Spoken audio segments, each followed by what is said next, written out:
is IT Today. With this video, we will introducing or discuss about routing algorithm, static and dynamic routing. Let's start now. Let's begin to define and to discuss the routing algorithm.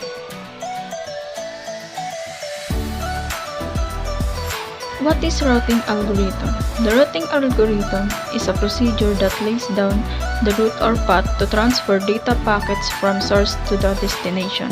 They help in directing internet traffic efficiently. Routing algorithm mathematically computes the best path, least cost path that the packet can be routed through. Now, we will classify the two categories of routing algorithm. This is adaptive routing algorithm and non-adaptive routing algorithm. What is adaptive routing algorithm and non-adaptive routing algorithm? Adaptive routing algorithm is also called as dynamic routing algorithm. In this algorithm, the routing decisions are made based on network traffic and topology. The parameters which are used in adaptive routing algorithms are distance, hop, estimated transit time, and count.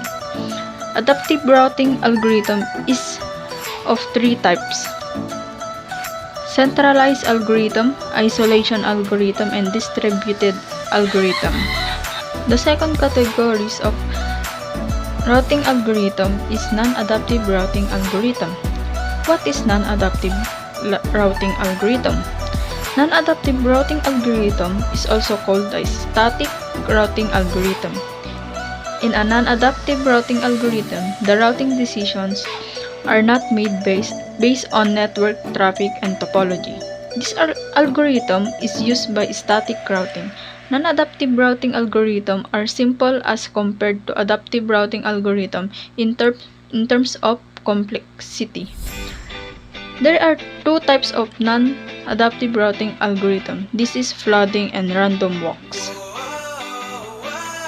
Now, we will differentiate the types of routing algorithm.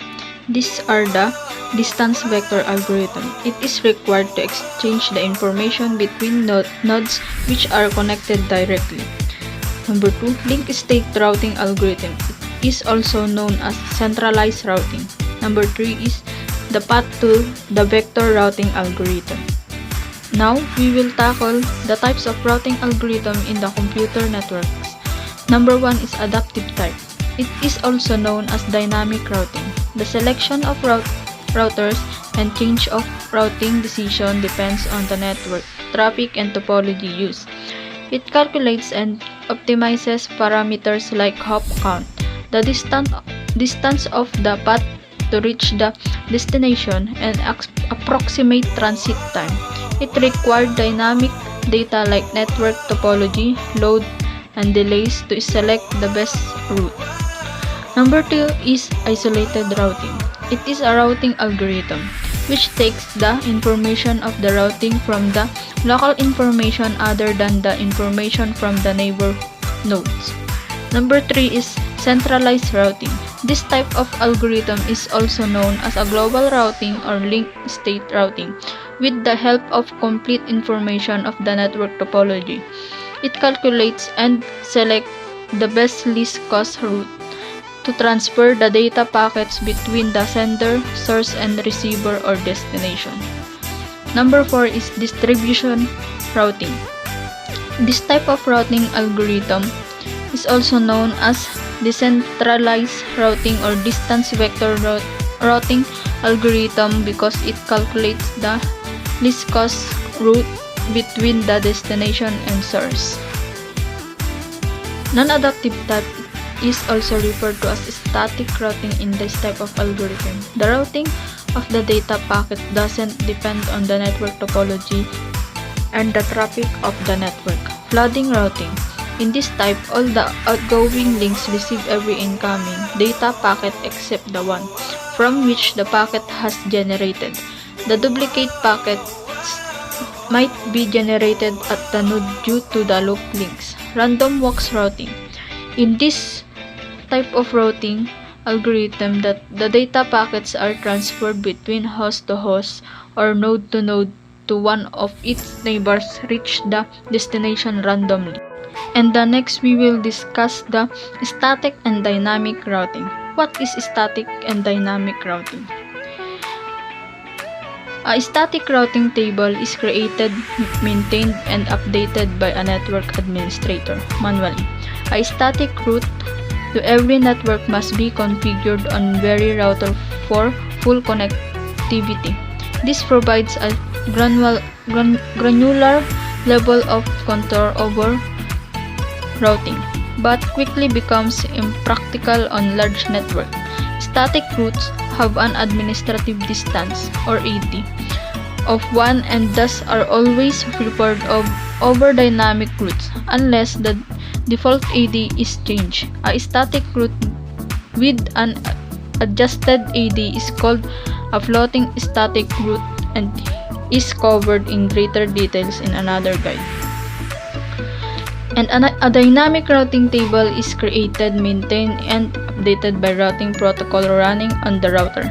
Example of routing protocols include RIP, or we can call Routing Information Protocol, EIGRP, or Enhanced Interior Gateway Routing Protocol, and OSPF, or Open Shortest Path First. Specific dynamic routing protocols are covered in great detail in other guides. Routers do share dynamic routing information with each other, which increases CPU, RAM, and bandwidth usage. However, routing protocols are capable of dynamically choosing a different or better path when there is a change to the routing infrastructure. Now, we will discuss the advantages and disadvantages of static and dynamic routing. We will first discuss the advantages and disadvantages of static routing. Advantages of static routing: minimal CPU or memory overhead.